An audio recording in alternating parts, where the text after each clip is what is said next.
Hey guys, my name is Dan, and this is Stout Gaming. And today I am joined by Ryan. How are you doing, Ryan? Doing really well. Thanks for having me on. Absolutely. So today we are in part three of, or part four of my four-part series on uh, Pokemon VGC drafts, and this part I think is the most important part when it comes to successfully drafting, which is adjusting your plan during the draft. Because everyone is able to, after you've watched parts 1 through 3, come up with an outline of what you want to do, analyze some Pokemon, figure out where the value is on the tier lists, and plan your perfect draft of 11 Pokemon. But in practice, it never actually works that way. And if it does, you Oh, probably picked a bunch of things that are fairly underpowered that no one else thought was good enough in those tiers. So today, Ryan and I are going to go over the recent draft for the MDL Season 3, which is a league that we're both taking a part in, and we're going to talk about our thought process and decision making for our picks in each round. Do you have anything to add before we get started, Ryan? yeah, no, I think having a first-hand example like this is going to be really beneficial. And Dan and I, spoiler alert, did fairly well in our drafting for this league. So I think some of this insight will perhaps prove useful to some of you. And you can see some of the possible mistakes or missteps other players may have run into. All right, well, without any further ado, let's go ahead and get started with round one. So, this is a snake style draft with a tier list that I will have linked in the description below. We'll have a copy of the tier list if you want to take a look at some of the things we're talking about. But in odd number rounds, the picks are going to run from left to right, and in even number rounds, the picks are going to run from right to left. Because you're able to pick within multiple tiers to make sure everyone knows what pick happened in the round we're looking at, each pick in that round will be highlighted yellow. So Ryan ended up in a pretty unfortunate spot in the draft, picking 7th, and I ended up in a decently nice spot, picking 12th. So Ryan, your first pick here was Moltres. Do you want to talk us through that, or does that one seem a little self-explanatory? It's a little self-explanatory, but I guess I can just talk about general trends. So if you're paying close attention, you'll notice that our yellow line does not deviate for this round one.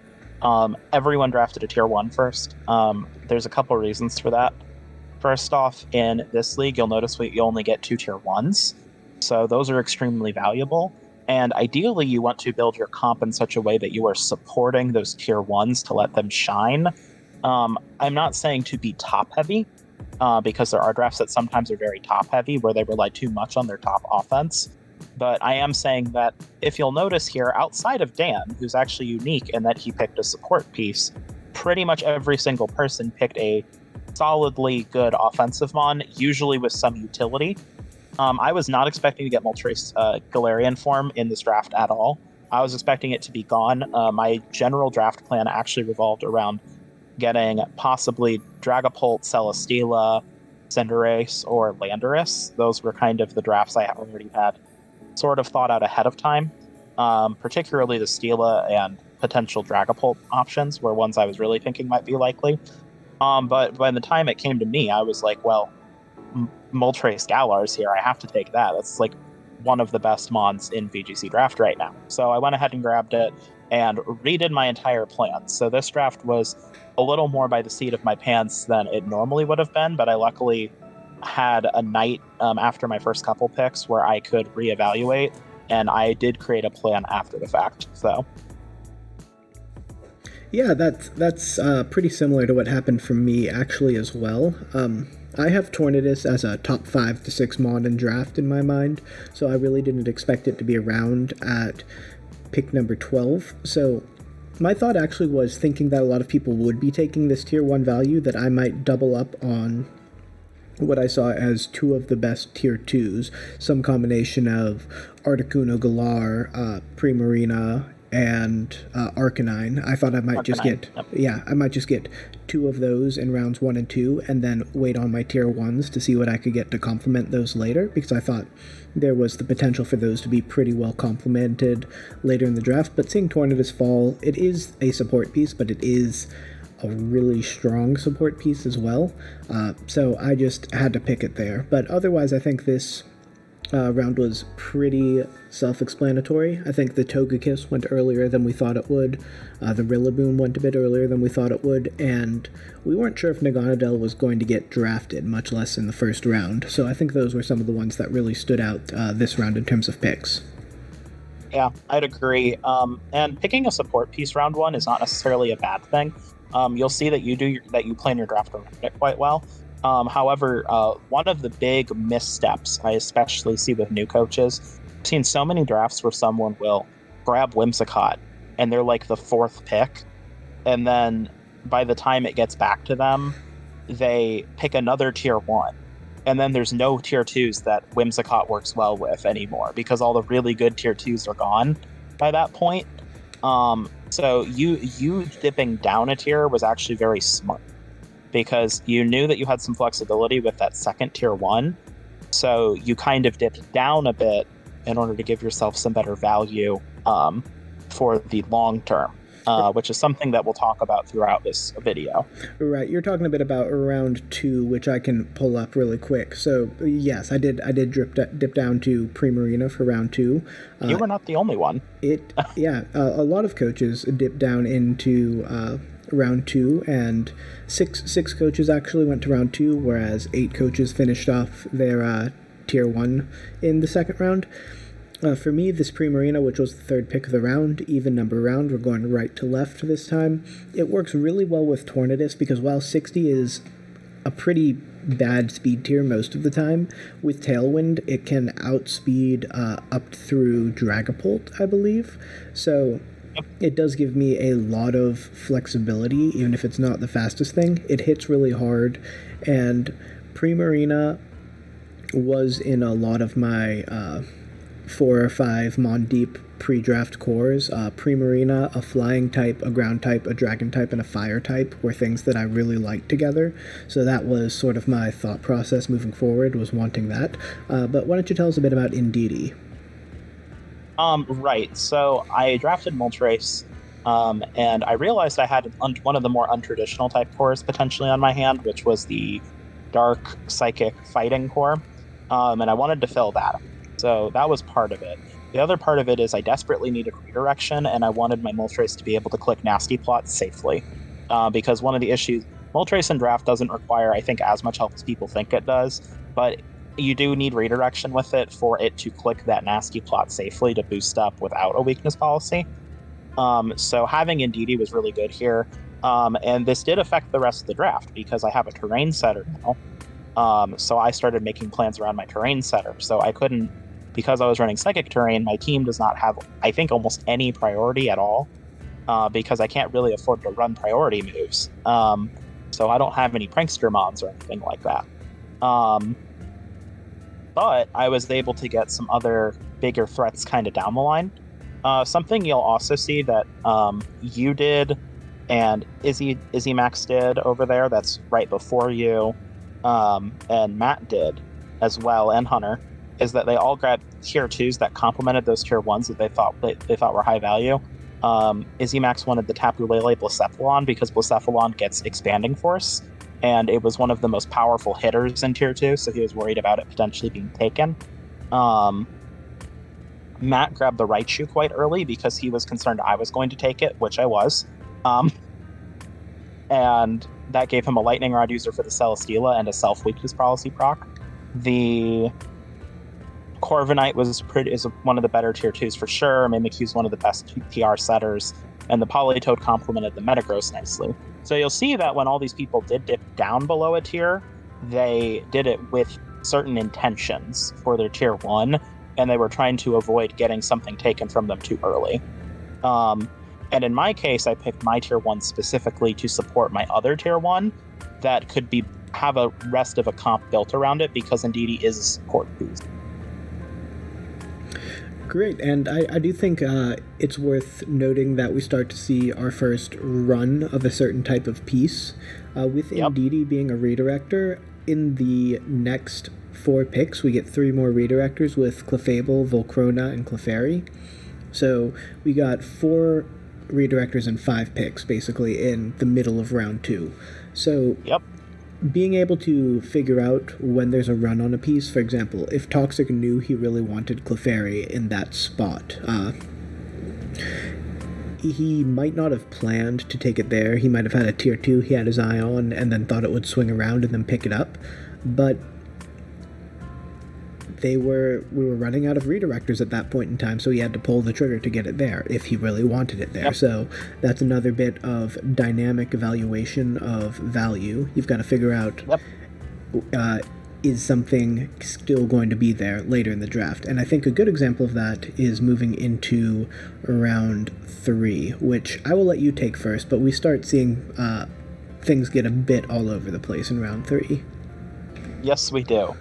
So firstly, we see the Togetic pickup from Burst. Burst realizing, hey, redirection's going away. There's almost no Follow Me users left. And redirection's a very valuable source in draft, and not all teams need redirection. In fact, some of the really solid squads here don't have any redirection. You having it on certain compositions and styles of team is always going to be valuable. So we see Burst go right for it, realizing that redirection is going to be valuable now. We see Dark dipping down quite a bit for Hippowdon, which was a little bit of a controversial thing at the time.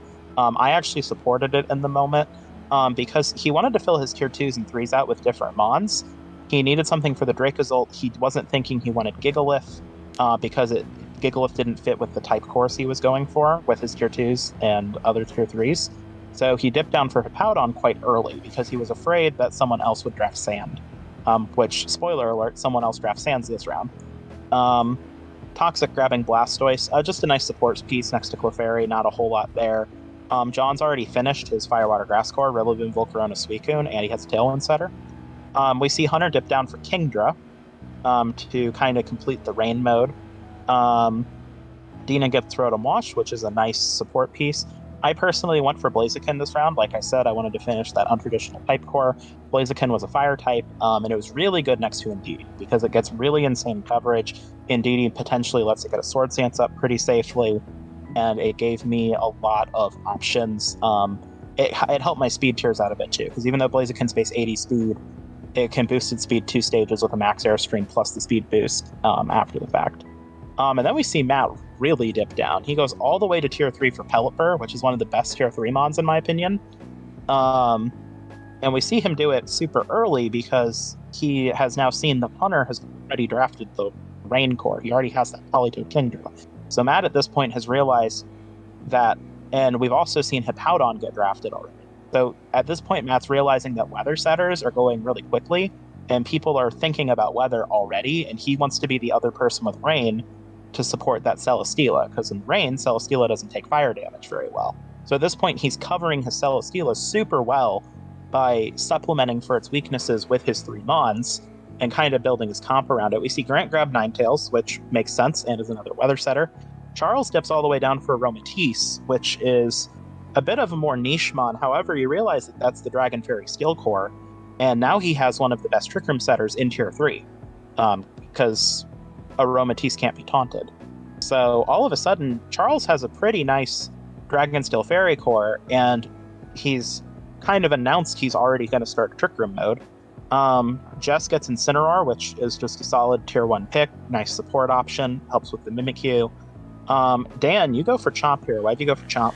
So, with Primarina and Tornadus, I knew I wanted a ground type, a dragon type, and a fire type to support them, and I was very close to picking Arcanine in this slot as well, because Garchomp Arcanine would be pretty much ideal to pair with these two at the top of my draft, and I was considering taking Primarina Arcanine in round 1 and 2, so getting 2 premier tier 1s like Tornadus and Garchomp with it would just be a cherry on top. That was better than anything I could have plotted out, which again, take what falls to you, don't always go with your plan. If something great falls to you, don't leave the gift horse in the mouth, just take it.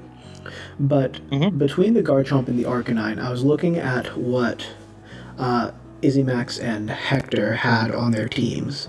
Now, Izzy was the only one who could potentially take the Garchomp and seeing Tapu Lele and Blacephalon, I wasn't sure what direction he was going to go next, so I thought Garchomp could have been at risk there because it does complement the Tapu Lele very well, and it covers a lot of the weaknesses of the Blacephalon, whereas with Arcanine, he already had Blacephalon and Hector already had Charizard, so I didn't think either of them would want to double up on fire types that early, so looking at projecting my opponent's picks as well, I figured Garchomp was the pick this turn, and then Arcanine was the pick next turn.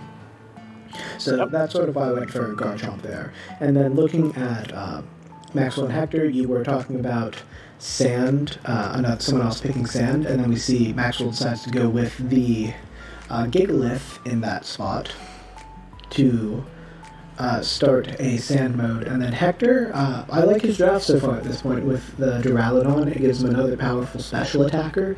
He probably needs to add a physical attacker at some point, but I do think that pick fits very well with what he had. Yeah. And at this point, you can see some typings are starting to diminish on the board as well. You'll notice that there's already a lot of fairy types that have been picked. There's already a lot of steel types that have been picked, and there's already a lot of fire types that have been picked. Only by round 3. And those typings are actually low in supply and high in demand. There is a reason that you're seeing a lot of those typings go very quickly in this draft. There were several other mons I actually wanted probably more than the Blaziken, but I considered finishing that type core, and considering that Blaziken was in fact a fire type that was available on the board at the time I considered that it would probably be at extremely high risk of being taken by someone else. So I decided to grab it at that pick instead of trying to wait super long. Also had an unfortunate spot because unlike Dan, who can look 2 people ahead and go, well, they both have fire types, I have to look literally half the draft ahead. So I don't get the option for as much foresight or as much risk-taking as Dan did, because the slot I had in the draft didn't really allow for me to do that. Yeah, that definitely makes a lot of sense. And one other thing, we'll notice that weather is going really early. I think we've got, 5 weather modes that have already at least started. We've got the Hippowdon team, we've got the Politoed team, we've got the Pelipper team, the Ninetales team, and now a Gigalith team as well. So weather, the trend was going really early, so if you wanted weather, this was the round to jump on it, if you wanted that tier 3 or above weather. And so we saw a lot of people did jump on it to make sure that they didn't miss out on it next round. But speaking of the next round, looking at round 4, we're going right to left again. Hector dips down to pick Aerodactyl, which was an interesting pick. It does double up on flying types with the Charizard, so it does leave his team open to a few more weaknesses. But I think we'll get back to Hector's draft later. It does also give him a fast physical attacker and something with access to Tailwind. So he's running a pretty fast team, so Tailwind's an important form of speed control, so I won't completely begrudge him that pick. We see Tangrowth as another redirector get taken in Tier 2. I do end up getting the Arcanine, which I'm very happy about. The Dragonite next to the Mimikyu and the Kartana. We've got a Fantasy Core there. Liepard as a good support option next to Naganadel, Corviknight, and Aromatisse. Sableye as a great support option on a Sun team because it gets access to Priority Sunny Day. So it grants them about 2 ways to set the sun, along with Venusaur, Landorus, and Ninetales. Matt picks up Diggersby, which is just a solid physical attacker. Now, you picked one of your favorite mons, Raikou. Can you tell us a little bit about that? Yeah, so I wanted to grab another support piece to complement the Indeedee. Raikou can be offensive. In fact, I've already run it offensive. But one of the things with Raikou that's actually quite nice about it, a lot of people don't know, is it gets inner focus, so it can't be flinched. So it's immune to Fake Out, which isn't actually all too relevant because I have Psychic Terrain. But it's still nice because it means I can lead Raikou and something else. Like I can lead Raikou Moltres, I can lead Raikou Blaziken, and I don't have to worry about the Raikou not being able to do its utility role because it can't be faked out. And it gives me something else I can lead with other than Indeedee. And it has a great support move pool and none of its priority. It's just very fast. So I can click Eerie Impulses, Thunder Waves, Snarls, things like that relatively freely on this comp. and it was, in my opinion, extremely valued for tier 2. And I do have some plans for it that come down the line that I probably won't talk about because I haven't used them in my season yet, but they are going to pop up in the season. So I guess watch the MDL if you want to know what else Raiku's going to be doing. Great, and then looking at the rest of this draft, we just see a few more type cores coming out. Escavalier works really well with Clefable and Cinderace. Trick Room Sweeper. Great Trick Room Sweeper. We see another Trick Room Sweeper from Hunter with Snorlax. We see a Comfey, which has some synergy with the Rillaboom, but we expect that to be more of a support pick for later options. Sarina as a grass type, building up that Fire, Water, Grass core. We've got Chandelure as a Fire and Ghost type, starting his Fire, Water, Grass core. And then we've got Gourgeist, which is a Trick Room setter. I don't know exactly how I feel about that pick. I'm not sure how well it works with the rest of the team, but he does start to build out his cores a lot more. So I do see the direction Burst is going, but as the sixth tier 3 taken, Gourgeist might have been a little bit premature for the value there. But I'm not completely begrudging him that. But let's look at round 5, going left to right again. Burst gets Magnezone, a Steel type, which is really important on his draft because he's got double Fairy already. Dark ends up taking a Water type in Milotic. It's balancing out the Fire, Water, Grass core. He just needs a Grass type now. Crocodile in tier 2 for Toxic. It decently complements a lot of his team. Dark types are pretty plentiful in draft, and there's a lot of really good ones. So usually you can wait somewhat on dark types, but I'm not gonna, again, completely begrudge that. Then we've got Regirock, which works well with the Comfey because it's got that priority weakness policy proc, and Comfey can also set Trick Room. I really like Hunter's pick here with the tier 3 Crobat. It gives him that Tailwind mode with the Metagross, along with the Weather mode, and then you assume he's going to get a Trick Room mode as well with the Snorlax. So I think he's doing a pretty good job up to this point in the draft. Conkeldurr, I've spelled completely wrong, and it's going to be wrong this entire video, but we're going to be okay with that. I like it as another Trick Room attacker for Dina, and then you end up with Marowak. So what was your thought process with Marowak? Okay, so at this point in the draft, I actually am looking at some of the other teams, because draft is not just about what you pick, it's also about what other people pick. So at this point, there's actually, that tier 2 I know is going to be a Dragon type at this point. I have already decided, and at this point there's a lot of tier 2 Dragons still on the board. And I've noticed already that Trick Room is starting to become a thing. We're seeing the Escavalier, seeing the Gourgeist, we're seeing some of those Regirock, we're seeing some of those harder Trick Room mons already starting to go. And the Conkeldurr right before me. So I'm like, okay, Marowak I think is one of the best tier 3 mons, period. It gets Lightning Rod, which is really nice for my Moltres. And it's extremely powerful as a Trick Room sweeper, and it's a ground type, which covers that typing that I need. So I'm going to grab it now. So I grabbed it a little early. So I skipped my tier 2 because I didn't feel like I needed it immediately. I just knew I needed a Dragon type in that slot. And I was able to kind of ignore that for a little while. Yeah, that definitely makes a lot of sense. Looking at the rest of the round, I had a very similar thought with tier 2, seeing that there were only 6 or 7 slots left, and there were 8 or 9 things that I would reasonably take in that tier 2 spot. I figured I could get some value in tier 3. And I later learned that this was a direct snipe from Izzy, who was going to take Copperajah in that slot. So I'm happy that I got the Copperajah there as my Trick Room attacker in tier 3. But I think that basically covers the highlights from round 5, and let's go ahead and look at round 6. I would like to mention, after drip dipping all the way down for the Dugtrio was a little interesting. But you got to remember he has the round pick, so he's grabbing Persian in the same round, so it makes a lot of sense. Also, Charles at this point is expanding his TR mode with grabbing the Mudsdale. Yes, the Mudsdale is very solid in TR, but Looking at round 6. So, first of all, I like that Maxwell got the Halucha to pair with his Terrain Setter, and Unburdened Terrain is a really good combo to have. It is that Psychic Dark Fighting core he finished off right there, and he also likes the Flying Ground Electric core, which I know he's only got one piece of it, but he's starting that core that he likes, so he's building cores all over the place.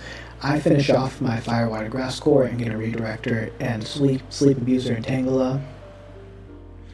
Jess gets her Trick Room mode started with Slow Bro, which and then Matt gets a Reggie Drago in that slot, which I know is one of the dragon types you were looking at in Tier 2, which I think is interesting.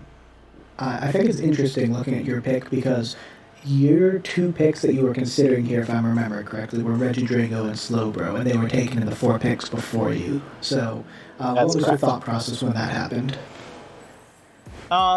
So the thought process was I already had a backup. I knew someone would draft Slowbro. I actually was advocating potentially for both Slowbro and Slow King to be Tier 2, because I think they're just way better than most of the Trick Room setters. And I really wanted I wanted one of the 2 Slow twins because Psychic Terrain with Indeedee and the Slowbro was so consistent. Like that's insanely consistent Trick Room. So what I ended up going for here was the Slow King. So it was an alternative because I was considering Drago, but I didn't want to pull the gun on that. I'm seeing a lot of Trick Room setters go, like the really good ones.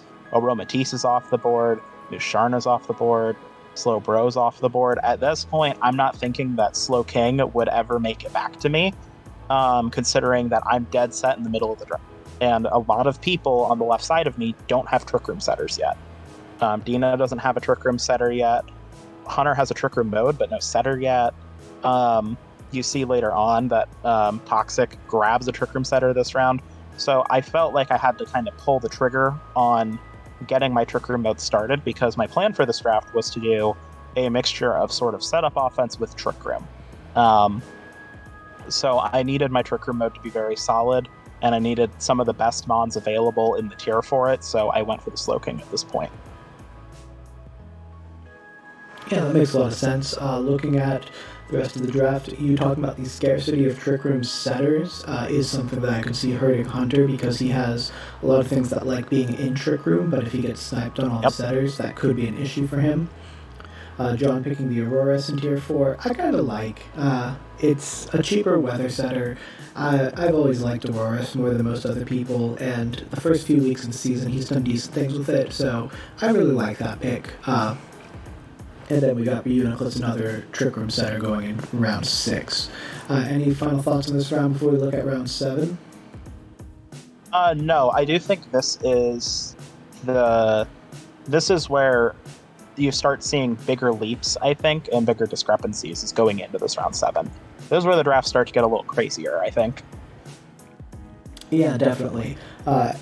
Most people will have a really solid first 4 or 5 rounds, but it's what you do after that that can make or break the draft. Like, you can lose your draft in the first 4 or 5 rounds, but you really can't win it.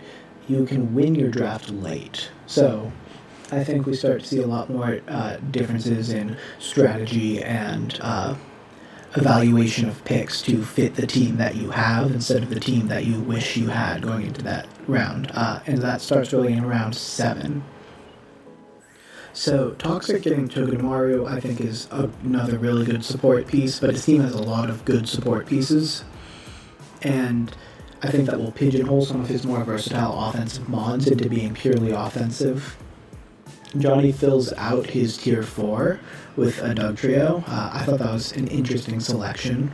Hunter gets another one that operates decently in Trick Room. Dina gets a Trick Room setter in Trevenant, which, again, the grass-type Trick Room setters that I like more than most other people. Setters were going pretty quickly, so I'm not going to begrudge her that. Like, that was a pretty solid pick. And then you grab Registeel. What does Registeel do? So, Registeel I picked mostly for the type core. I needed a steel type. At this point in the draft, there are, like, no good steel types left. Like, none. I thought it'd work pretty well in Trick Room. It complemented my Trick Room mode I was working on quite well. And I thought it was a pretty valuable Tier 3, honestly, at this point. So I went ahead and grabbed it. Not a whole lot to say on that pick. It had a couple niche things that I was excited about that I haven't gotten to show off yet, but that was sort of the thought process there. Great. And we see later in the round, Jess continues her hail mode with the arc. Hold on a minute. Hold on. You just skipped the biggest drop of the entire draft. Okay, we can Two talk of the about, biggest drops. Okay, we can talk about Sock. Okay. So this is when you think that there's something that's in the wrong tier. So if you're looking right now at a tier list and you're like, man, I think that should be way higher, or I think that should be up a tier or whatever, and you see it sitting there and you already feel confident that most of the rest of your draft is going to go pretty smoothly, you can gun for stuff way out of range. So in this case, Matt went for Sock very early. I do consider Sock to pretty much be the best tier 5 that was available in this draft. Him dipping this early maybe was slightly premature, but it's really not too crazy because at this point, you have a pretty good sense. If you're a more experienced drafter, at this point you should have a fairly good sense of what other people are going to start drafting. People are going to start filling out the rest of their modes. The picks become a lot more predictable from this point onward, to a degree. The tier 4 is kind of a wasteland, but at this point you kind of know what the tier 3s are going to look like. So he felt comfortable kind of dipping down for something he thought was very valuable. Yeah, that makes a lot of sense. And then we see Jess finishing up her hail mode with the arc result. And then I get a Trick Room Setter in Tier 3, which was actually one of the ones I had higher on my list because it can't be faked out. Coffagrigus as a ghost type. It's got really insane bulk and a nice utility move pool, which I like a good utility Trick Room Setter, so I'm very happy with Coffagrigus. And I like what it does for my speed tiers as well. Yeah, it's the same as Copperaja, but otherwise I really prioritized having a lot of different speed tiers, so it's harder to build against me for speed, with Tornadus, Garchomp, Primarina, and Arcanine all having drastically different tiers, and then the Coffagrigus and Copperaja giving me a slow mode to pair with potential fast modes. I really like what the speed for my draft is looking at. And then we do see another drop into Tier 5 for Klinklang, another mod we consider very solid in Tier 5. It was probably a bit of a reach at this point, but, again, if you think it's mistiered, absolutely go for it. And something I will point out is that if you look, quite a few drafts have either a Tier 1 or a Tier 2 that they haven't selected yet. And a lot of these are drafts that end up being rated pretty high in the preseason power rankings, which we will show as well. So I think that that's pretty important to keep track of as well. Like, if there's only 3 Tier 1s left to be selected, and you know that what you're going to pick wouldn't fit on either of the other 2 teams, there's no reason to pick it before the last round, because it's not going to get picked, so you'd just be wasting value picking it earlier than that. You can just grab it really towards the bottom, and that was sort of my thought process with a Tier 2 as well. Right. You can definitely have a draft. I actually think Dina's draft does this, where it pretty much just goes top to bottom, and it's a fantastic draft. You can definitely have drafts like that, where you just Tier 1 to Tier 5, you feel like you need to grab whatever's in that tier, and it works out for you. A lot of experienced draft players you'll encounter will, once they get to a point in a draft, will start skipping tiers and start skipping down to get more valuable pieces that they know are valuable faster, because they're kind of aware of the viability of some of these things, and they know that they need to get them sooner rather than later. Yeah, but I think with that being said, we can start looking at some of these last few rounds. In round 8, you'll notice Hector's pick is green. That's because that was a Tier 4 mon that he selected in a Tier 3 spot because he was out of Tier 4 spots. We can talk about that later, but generally, I think it's a mistake to select extra things in low tiers when you could have a higher tier in that same place. There are corner cases where that is not the truth, but for here, I don't necessarily agree with that Turtonator pick. Luxray fills out my flying electric ground type core, it gives me a solid attacker in tier 4 and access to Intimidate and Guts. So I just think it had a lot of value as a tier 4 option. For my money, it was probably the strongest thing in tier 4s, which is why I went for it. But besides that, Jolteon in tier 3 I think is a really solid tier 3 selection from Grant. It fills out the electric type need on his team, and then you picked Frostlass, so that looks like it does a lot of things on your team, doesn't it? Yep, Frostlass, I think I messaged in chat once I got Frostlass that I felt pretty much done. At that point, I was comfortable with my team. Frostlass mostly operates, it's pretty obvious, but it mostly operates as a weakness policy proc for Moltres. I didn't want to draft Comfey this draft because last season we had another coach. He had a great team. He had a good run with a Moltres team with Comfey. But I noticed the thing that made my prep for him a lot easier is that I knew that Comfey had to come every single week. And it really neutered his offensive options. So I kind of went for the Frostlass instead because it can't be faked out and it gets Ice Shark. So it can proc the Moltres. And it had other nice uses on the team too, as a kind of utility player.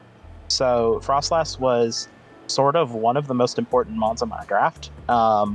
And I actually did consider getting it before the Registeel, but I didn't think at that point anyone else would be dipping too far down into tier 4, and I didn't see any teams that were like, oh yeah, Frostlass really going to do super well here. So I felt pretty comfortable getting the really valuable piece right now and just not even risking it, even though I likely could have waited a couple rounds longer even. Yeah, absolutely. We do see Johnny getting his first tier 3 this round as well with Hitmonlee and a Burden user next to Rillaboom and also next to Comfey. It's got a lot of different potential there, so I really like that Hitmonlee pick. And then Dark getting a Trick Room setter in Oxy. That's probably a little underrated. Like, it's very solid in tier 3. I like the selection. And then Hunter finally grabbed a Trick Room setter as well with Beheem. I'm not sure how I feel about that as a primary Trick Room setter, given how Trick Room heavy his team seems to be, but if he picks up something that is a bit bulkier to also set Trick Room, I think I like his Trick Room mode a lot. But do you have any other thoughts on this round? Yeah, this is also a round where you start to see some of the greater issues of a few of these drafts start to pop up. This is where firstly, your team definition, it becomes apparent people who had a solid definition for their team going in versus those who didn't at this point, I think. Because one of the issues a few of these coaches have talked about that they've run into this season that aren't ranked as high on the preseason PRs and are having a little bit of trouble is some of them have said, I mean, I've drafted this team and it's lacking in offense, or it's not my play style, or I don't like the archetype I ended up running, or I have too much of this and not enough of this. And it's because some of their picks were a little too reactionary. So some of them drafted things a little, like some of them saw a run going, and instead of grabbing something that their comp really needed, they grabbed something that they thought, oh no, everybody's grabbing this, I need to get on this. Or they drafted something that perhaps it didn't need to be drafted at that point. And then it hurt them because there weren't as valuable options later. So some of them had the issue where they were drafting things that were kind of mid or low value for the tier, and then they hit a wall where they went, oh crap, there's nothing left for me. And there were several coaches that were like, what am I going to do at this point? Including even a few of the coaches that got fairly high PRs had a moment in their draft where they were like, oh no, what am I doing with my last 4 picks? Because something's gone awry here, because I didn't prioritize the things I needed to for this draft initially. Yeah, I definitely see where that could happen a lot in this draft. But I think moving into the last few rounds, we start to see a bit more difference in quality of selection as well. Hunter finished off his tier 1 spot here with an Amoonguss. I'm not really sure if Amoonguss was a threat to be taken by either of the other two teams. Definitely not by Izzy's team because he already has the Tangrowth, which is basically Amoonguss Light. Charles might have wanted Amoonguss, but... Charles did want Amoonguss. This was actually the correct play. It was a huge snipe. This was a big snipe. Okay, so then that Amoonguss pick was correct for wanting the Amoonguss. Incorrect because it's not Dusclops, but correct for wanting the Amoonguss. I like the Thunderous he did later a lot better than both of those, but that's okay. But we do see, so sort of on the left side there, not only do we see the Amoonguss, we see, I think, a really good pick from Dina, the Riolu, and the Hitmonchan from Toxic, and the Pangoro from Dark. I think were all really solid picks. I do think the Mandibuzz on John's team is quite nice, but he does already have a Tailwind setter, so there's a little bit of some niche redundancy happening there, which is when you essentially have a Mon that's doing the same thing that another Mon should. In Draft, it's good to have more options available to you than less options, especially when it comes to things that are specialized things. Like I like having 2 TR setters if I can manage it a lot of the time. But we are starting to see some of those redundancies pop up in a few of these drafts. Yeah, definitely. So Slurpuff, I really like that on your team as an Unburden user that can take advantage of Indeedee's terrain. There's a couple other cool things it can do. I mean, it's no Thievul, but it is very nice in that slot. But do you have anything else to add on the Slurpuff? Not a whole lot. I was looking at Slurpuff for quite a while at this point. I wanted a Dragon Fairy Steel Core. Slurpuff was a Fairy type. I have a Registeel. I know my Tier 2 is going to be a Dragon type, so at this point, that type core is feeling pretty complete. Yeah, and then with my selection of Purloin, it was basically a really good Prankster user that can pair well with Tornadus or something else. It's got a couple nice support options. It's got access to Fake Out, Priority Weather, Fake Tears, Charm, a lot of cool stuff like that, Foul Play, Parting Shot. So it can do a few different things, which are nice value in that tier. Really, there tier 4 there wasn't a lot that is good, so getting things that help your team in the tier is more important than just getting objectively good things, and I think you and I both accomplished that. And there's definitely a lot of good tier 4 picks this go around. I really like the Beware on Jess's team. Mm-hmm. The Arctox is pretty solid, I think. I like the Glaceon on Izzy's team, just another good typing, good special attacker. He kind of needed that. And then going up a tier, Grant, somehow, I don't know how, he somehow managed to get a Drampa in tier 3 this late in the run, which was pretty crazy. Just a great TR sweeper. Yeah, definitely.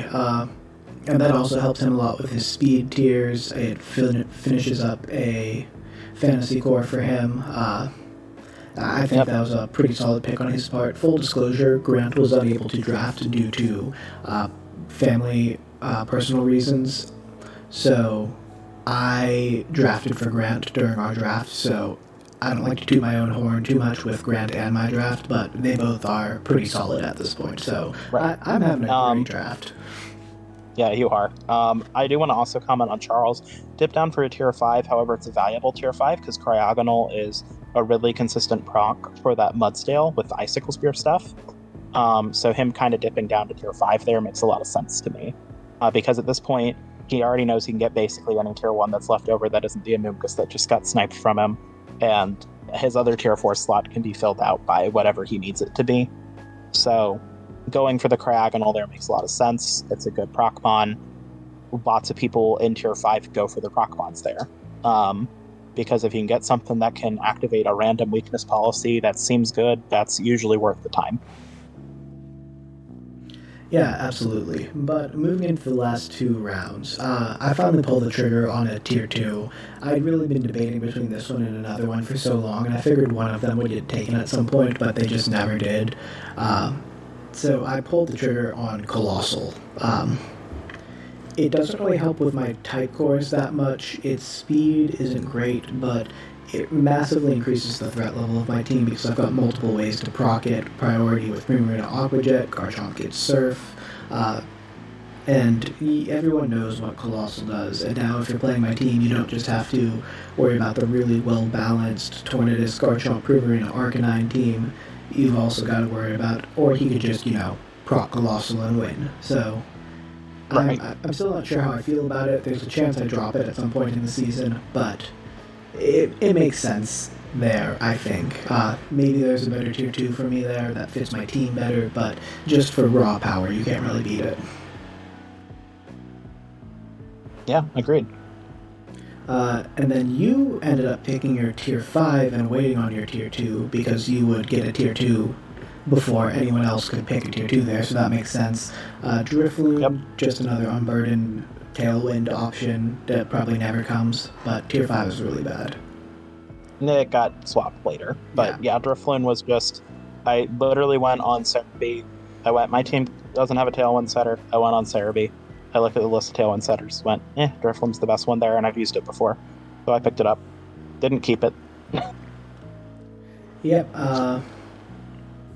Fletchender in tier 5, priority tailwind. I kind of like that out of Toxic there, but I don't think there's too much more of note to discuss in this tier, or in this round, I should say.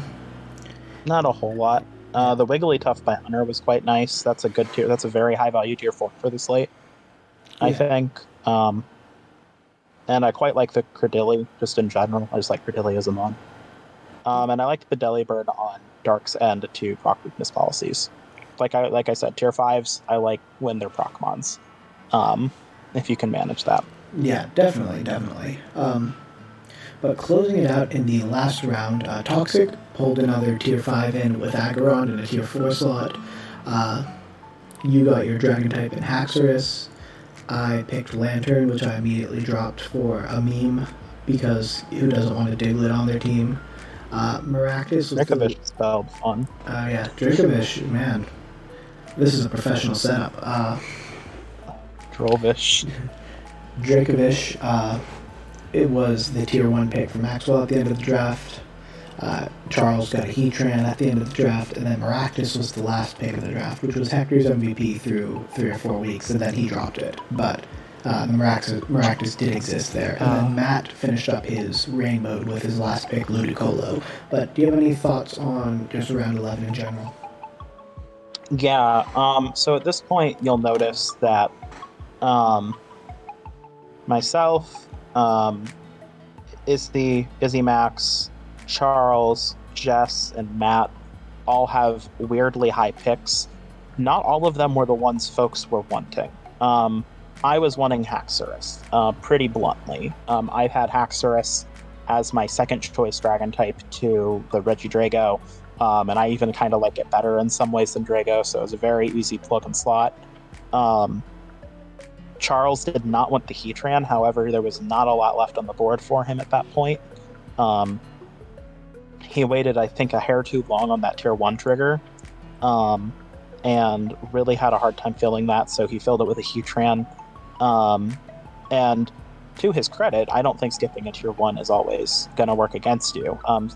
Izzy Max Trace waited the entire draft to get his Dracovish, which is a pretty key mon on his team, because he has the sand mode specifically for it. But he was fairly confident he could get it in tier 1 at that point. Fairly early on in the draft, seeing that a lot of people already had water types, a lot of people already had dragon types, no one else had a sand mode, and the guy with the sand mode had a Dracozolt. So at that point, you're pretty much guaranteed that you can get the Dracovish. So it was very smart of him to wait and kind of work ahead. Jess's Still Valley did not stay on the team very long. And I know it wasn't necessarily a first option. Jess actually had quite a difficult draft here, as she got sniped all over the place on most of her picks. Since then, her team has become terrifying, in my opinion, because none of the teams you're seeing here at the end of round 11 stayed the same. I think almost everyone's made a transaction. Not everyone, but almost everyone. And some of these transactions occurred within 24 hours. Toxic, Dina, John, and a few others actually made transactions immediately after the draft. So yeah, but without any further ado, we're just going to take a look at the power rankings, which was an aggregate of all the coaches' draft rankings. You can see Ryan and I did pretty well with the second and third power ranked team in the preseason. I think mine was low, but, I won't begrudge people that. Someone did rank me 11th, which I will begrudge, but that's a different story. But one thing that I noticed with the power rankings is you could tell which teams had a plan and synergy and had a really put together team, and then which teams sort of, just made a pick and then made the next pick without really as much consideration as to how it fit on their team. Yeah, you'll see with a lot of especially the top, I'd say like 7 or so teams, you see a lot of power and you see clearly defined modes. You see the weather mode, you see a TR mode, you see an offensive mode. Those things are very well defined on these teams. And as you go further down, a lot of these teams actually start to struggle with having some of those really well defined roles, or if they have those modes or roles, the viability of that bond being successful in that role is maybe a little questionable. And these were aggregate power rankings. So all 14 coaches submitted, or all 13 coaches, sorry. All 13 coaches. Wait, don't we have 14? No, anyway, 14. regardless. There are 14. Yeah, all 14 coaches submitted, let's say we have an even number, we have to. Submitted power rankings, and this is what the average scores turned out to be. So you can see that in general, the league actually had some, and we have a whole PR video where we kind of talk about the statistics of those. But in general, a lot of these were actually very consensus. There were discrepancies and outliers on everyone, but by and large, a lot of people thought very similar things about most of the teams here. And the averages and statistics really stuck out. There were distinct differences between the top drafts according to the coaches and differences between the bottom drafts according to the coaches. Yeah, absolutely. There were some pretty clear lines, like the top 4 drafts were pretty clearly the top 4 drafts in a lot of the rankings and could have gone in any order. And then the bottom 5 or 6 or so were all pretty close as well and also could have been pretty interchangeable. But with that being said, I hope you guys appreciate and have a better idea of ways to adapt to what is happening in the draft just based on this real-world experience from a pretty high-level league in terms of what our draft strategy was and how we adjusted to what was available at the time we picked and what people are picking around us. But like I always say, if you guys have any questions, just let me know in the comments section below. Please don't forget to like, comment, and subscribe. Ryan, do you have any closing thoughts before we sign off? My DMs are always open, always happy to answer questions. And peace out. Thanks for having me on. I was really excited when you said you were doing the series. I'll be doing something similar of my own at some point in the future, which you'll guest star on that one. So be on the lookout for that. And Lord knows, like 5 months when I finally get the 200 slides done. Fantastic, I will do that. But for everyone, my name is Dan. This is Stout Gaming. Thank you guys for coming out, and I will see you next time. Bye.